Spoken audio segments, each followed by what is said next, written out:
On refait la prédique, une courte vidéo qui revient sur la prédication du dimanche pour aller un peu plus loin dans son appropriation. On trouve dans les évangiles plusieurs récits d'apparitions de Jésus ressuscité à ses disciples.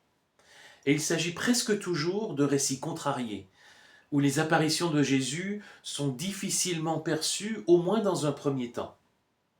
C'est encore le cas avec le récit de deux disciples sur le chemin d'Emmaüs, dans lequel ces deux disciples se retrouvent à marcher et discuter avec un voyageur, sans reconnaître qu'il s'agit en réalité de Jésus ressuscité. Nous trouvons le récit en Luc 24, à partir du verset 13.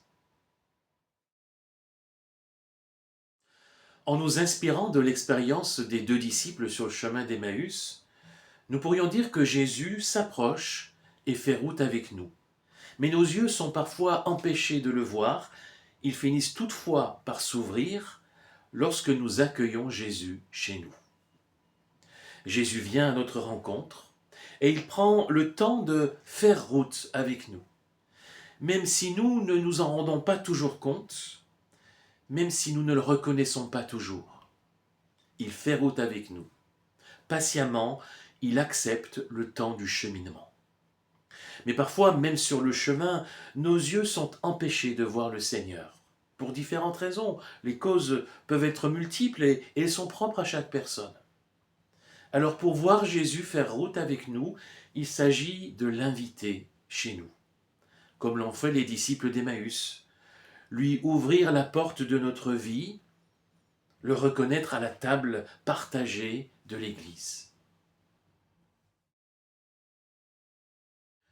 Pour aller un peu plus loin dans l'appropriation de la prédication, je vous propose de lire un extrait très court du dernier chapitre de l'Évangile de Matthieu, un seul verset en réalité qui parle aussi d'une apparition du Christ ressuscité à ses disciples. Matthieu 28, verset 17.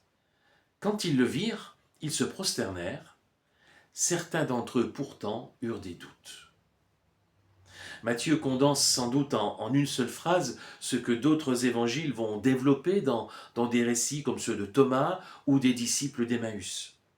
Mais la formule est étonnante. Ils se prosternent et certains ont des doutes. En même temps.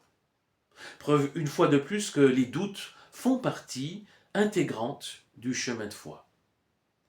Si vous n'avez pas de doute aujourd'hui, si votre chemin de foi est paisible et sans nuage, tant mieux, n'en inventez pas et rendez grâce à Dieu. Mais si ce n'est pas le cas, quelle qu'en soit la raison, ne vous alarmez pas, ne vous culpabilisez pas. Quels sont les doutes qui m'assaillent aujourd'hui? Quelles sont les questions sans réponse, les interrogations qui me perturbent?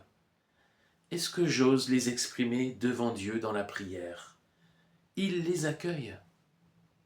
Les assumer d'ailleurs est aussi un premier pas pour les surmonter. C'est une marque de confiance en Dieu, et la confiance est déjà une dimension de la foi.